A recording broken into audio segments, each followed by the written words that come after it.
continuando aqui, gente, a família real ela permanece, portanto, até 1821.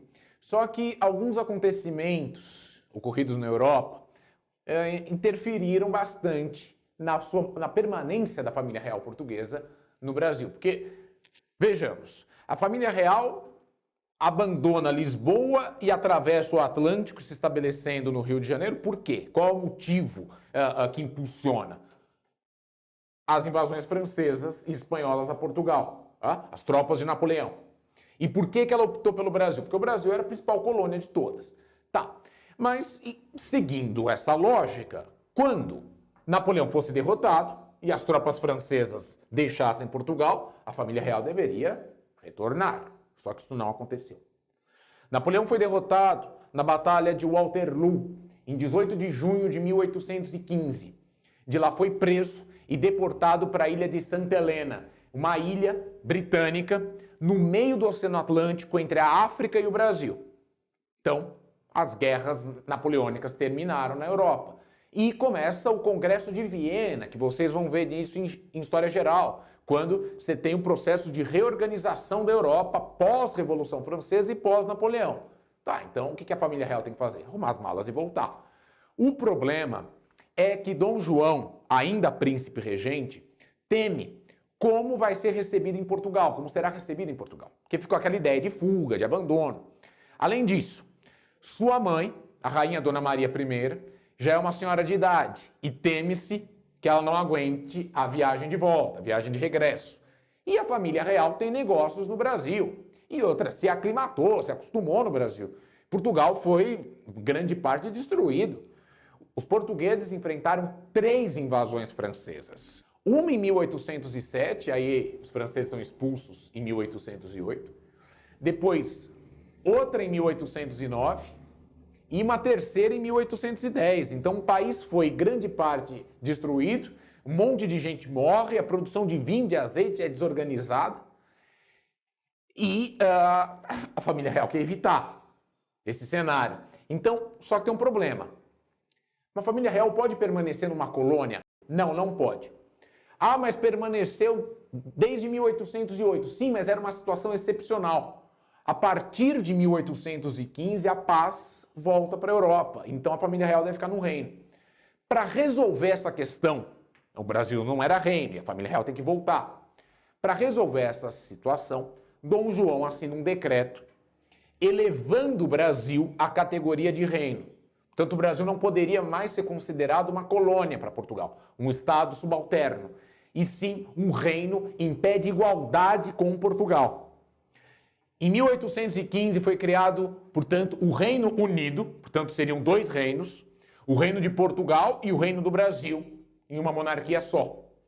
Então é criado o Reino Unido de Portugal, Brasil e dos Algarves. O Algarve é essa região ao sul de Portugal. E ela foi o último território que os portugueses tomaram dos muçulmanos, na época da Reconquista, que formou Portugal. Eu já falei disso aqui. E o que acontece? O Algarve, ele era tratado, em teoria, como se fosse um reino. Só em teoria, porque na prática era uma província de Portugal. Então, os reis de Portugal utilizavam como título Reis de Portugal e Algarve. Era só para dar um tchan melhor. Tá? Mas o Algarve não era um reino independente, era um território unido a Portugal. Então, como os reis de Portugal eram reis de Portugal e Algarve, com a entrada do Brasil, ficou Reino Unido de Portugal, Brasil e Algarves. Tá? E o Algarve foi para o plural.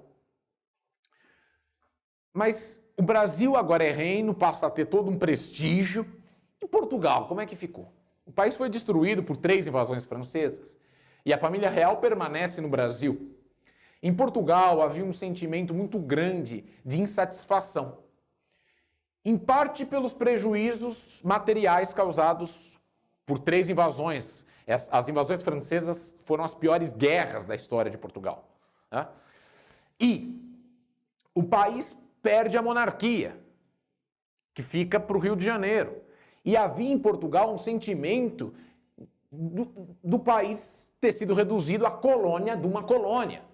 Por quê? Porque as ordens agora vinham do Rio de Janeiro. Ah, mas o Rio agora é reino. Para os portugueses continua sendo colônia. Portugal não aceita essa ideia de Brasil como reino, impede igualdade. Esse é o grande problema.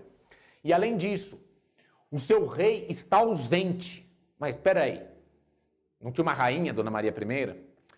Dona Maria morreu no Rio de Janeiro em 1816, um ano depois do Reino Unido. E seu filho, o príncipe regente Dom João, é aclamado Dom João VI, rei de Portugal, Brasil e Algarves. E foi aclamado onde? No Rio de Janeiro, não em Lisboa, o que aumenta ainda mais a insatisfação. Além disso, os portugueses perdem o comércio com o Brasil. Você tem o fim do monopólio comercial que foi decretado em 1808. A Inglaterra começa a substituir Portugal como o principal parceiro do Brasil. E, como o Brasil tinha uma importância enorme para Portugal, a perda do comércio provocou um prejuízo gigantesco. Só para você ter uma ideia, o comércio exterior português em 1803 gerava em torno de 69 mil contos, a moeda da época. Em 1820, esse comércio despenca de 69 mil para 20 mil contos. Quer dizer, o país está praticamente quebrado. Então existe uma insatisfação muito grande. Boa parte desses comerciantes eram residentes da cidade do Porto, a segunda maior cidade de Portugal, em uma cidade que sofreu com as invasões francesas. Se você pegar a história de Portugal, Lisboa é a capital e a maior cidade. Os eventos da história portuguesa que provocaram alguma mudança nos rumos de Portugal, ou aconteceram em Lisboa, ou pelo menos tiveram o apoio de Lisboa. A Revolução Liberal do Porto, ela foi um golpe militar, com apoio de comerciantes insatisfeitos, de militares insatisfeitos, que começa em agosto de 1820 na cidade do Porto, e ela exige duas coisas. Primeiro, os ingleses que estavam em Portugal, que haviam desembarcado para expulsar os franceses durante as guerras de 1808 e ainda estavam em Portugal, ditando regras, deveriam abandonar o país. E outra, a família real que estava no Rio de Janeiro deveria arrumar as malas e retornar para Lisboa, caso contrário perderia a coroa. E mais, os liberais do Porto exigem uma constituição, seguindo o modelo dos franceses. A ideia de um texto que estabeleça os direitos e deveres dos cidadãos e o limite da autoridade da monarquia.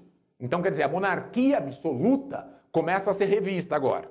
Então você vê os efeitos da Revolução, de Napoleão, como que está mudando as coisas aqui. Voltando para a questão da história portuguesa, Lisboa é a cabeça. Sem Lisboa, nada feito. Os eventos que mudaram a história de Portugal ou tiveram Lisboa como berço, como origem, ou então, pelo menos, tiveram o apoio de Lisboa. A Revolução do Porto não tem Lisboa como berço, mas Lisboa apoia. O apoio de Lisboa acaba sendo decisivo para a vitória. E não é só isso. No Brasil, existe uma repercussão positiva. Membros das elites locais apoiaram o que estava acontecendo em Portugal e acharam que era importante sim ter uma constituição. Então essas pressões acabaram fazendo com que Dom João VI, no início de 1821, arrumasse as malas e retornasse para Portugal. Só que tem um problema. Ele deixa no Rio de Janeiro seu filho mais velho, herdeiro da coroa portuguesa, o príncipe Dom Pedro.